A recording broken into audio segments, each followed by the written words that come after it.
ఏ కమల్ ఎలమని చెప్పరా అవనిని అనేది అంటూ ఉంటుంది పార్వతి. అలా అనేసరికి అయితే పార్వతి వైపు అలా చూస్తూ ఉంటుంది. ఇంకా పుట్టినరోజు రోజు గొడవలు ఎందుకని కామ్గా ఉన్నాం, ఇక్కడే అలానే ఉంటే గొడవలే అవుతాయి అని చెప్పేసి అంటూ ఉంటారు. ఏ పని మీద వచ్చావో ఆ పని అయిపోయింది వెళ్ళిపో అనేది అంటూ ఉంటుంది బామ్మ ఈ ముసల్దానికి అని. కమల్ అయితే పళ్ళు కొరుకుతూ ఉంటాడు.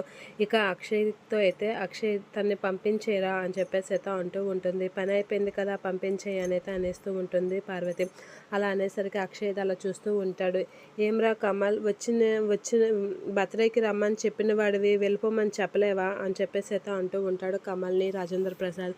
అలా అనేసరికి వాళ్ళ నాన్న వైపు అయితే కమల్ అయితే చూస్తూ ఉండిపోతూ ఉంటాడు. అదన్నీ మాటలు విన్న అవని అయితే చాలా బాధపడుతూ ఉంటుంది. పుట్టినరోజు రోజు గొడవలు ఎందుకని చూస్తున్నాం, లేదంటే మెడ పట్టుకొని బయటికి గెంటేస్తామని చెప్పేసి అయితే అంటూ ఉంటుంది పార్వతి. అలా అనేసరికి అయితే అవని అయితే పాపని హగ్ చేసుకొని పాపకి ముద్దు పెట్టి అక్కడి నుంచి అయితే వెళ్ళిపోవడానికి అయితే రెడీ అవుతూ ఉంటుంది. అలా రెడీ అవుతున్న అవనిని చూసి చాలా బాధపడుతూ ఉంటాడు కమల్ శ్రీకర్ వాళ్ళైతే. ఇక అవని అయితే తన హ్యాండ్ బ్యాగ్ పట్టుకొని వెళ్ళిపోతూ ఉంటుంది. అలా వెళ్ళిపోతున్న అవనిని పట్టుకొని ఆగు అనేది అంటూ ఉంటాడు రాజేంద్ర ప్రసాద్.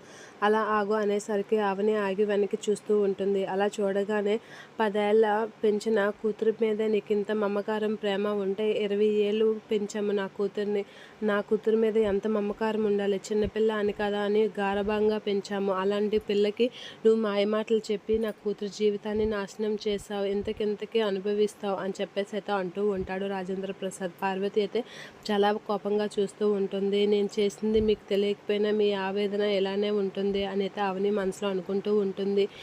అది నువ్వు ఏది చేసావో తెలియదు కానీ దానికి తగ్గ ఫలితాన్ని నువ్వు తప్పకుండా అనుభవిస్తావు అని చెప్పేసి అయితే అంటూ ఉంటాడు రాజేంద్ర ప్రసాద్. అవని అయితే చాలా బాధపడుతూ ఉంటుంది. మా కడుపు మంట మా ఉసురు నీకు ఊరకనే పోదు, తగులుతుంది అని చెప్పేసి అయితే అంటూ ఉంటుంది. అది నీకు ఏదో ఒక విధంగా చూపిస్తుంది అని రాజేంద్ర ప్రసాద్ పార్వతి అయితే నానా మాటలు అంటూ ఉంటారు అవనిని. ఇక అవని అయితే అలా చూస్తూ ఉండిపోతూ ఉంటుంది. ఇక రాజేంద్ర ప్రసాద్ అయితే నీకు తప్పక మా బాధకున్న ఉసురు తగులుతుంది అంటాడు రాజేంద్ర ప్రసాద్ అవనితో.